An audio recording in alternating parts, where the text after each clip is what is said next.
La nostalgie est quelque chose que tout le monde a déjà ressenti. Un souvenir plus ou moins lointain, en règle générale bon, et qui te fait te sentir bien. Ça peut être une odeur, un plat, un jeu, une série, un film.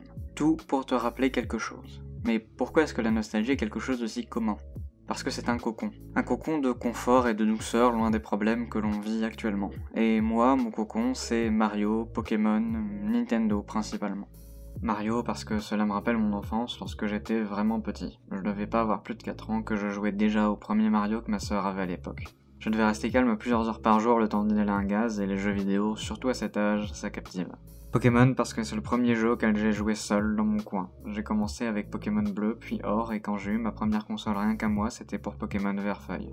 Je me souviens encore, je l'avais reçu à Noël chez ma grand-mère et comme je suis faux jumeau, les jeux Pokémon c'était parfait pour nous parce que chacun avait droit à sa version et on s'échangeait les Pokémon que l'on n'avait pas. Nintendo enfin parce que j'ai entièrement grandi entouré de consoles Nintendo et parce que même encore aujourd'hui je sais que les nouvelles sorties de consoles de la firme vont permettre à des enfants de se créer leur propre cocon.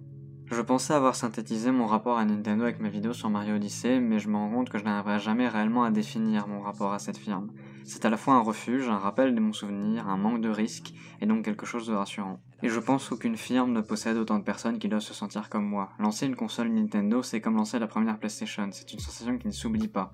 Un son, une image, quelque chose de vrai, de chaud, qui fait du bien. La seule différence, c'est qu'il n'y a que Nintendo qui fait perdurer ça dans le temps. Critiquer les nouveaux Pokémon qui sont toujours des remakes de la première gêne, je le fais aussi, mais ça m'empêchera pas de les acheter et d'adorer à nouveau fouler au pied Kanto, vaincre les champions et battre Peter, partir une énième fois à la rescousse de la princesse Peach, aller libérer Zelda du fléau de Ganon. Je peux pas en vouloir à Nintendo parce qu'ils m'ont tellement apporté, ils m'ont tellement donné tant de bons souvenirs, de connaissances, de moments de joie, je ne peux tout simplement pas en vouloir à Nintendo. Et je sais que peu importe ce qu'il se passe dans ma vie, il y aura toujours une console Nintendo branchée chez moi, qu'il s'agisse d'une ancienne ou d'une nouvelle. Nintendo arrive à me donner envie de rejouer au même jeu, encore et encore, sans pour autant attendre 10 ans, sans avoir de jeu de certaines licences. Nintendo arrive à me faire suivre leur direct avec des amis pour qu'on puisse ensemble être hypés par ce qu'ils annoncent. Nintendo fait ce que beaucoup de firmes ne seront jamais capables de faire, créer des souvenirs.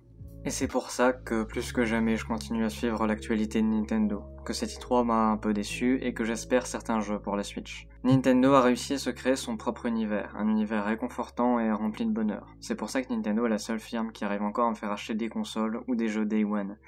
Et le pire c'est que ça me rend heureux. J'espère que cette vidéo vous a plu, si c'est le cas pensez à mettre un like, partagez la vidéo pour faire découvrir ce que je fais et abonnez-vous si vous voulez soutenir mon travail. Et vous au final c'est quoi vos anecdotes avec le jeu vidéo ? J'adorerais les lire en commentaire. Pour le reste je vous dis à plus.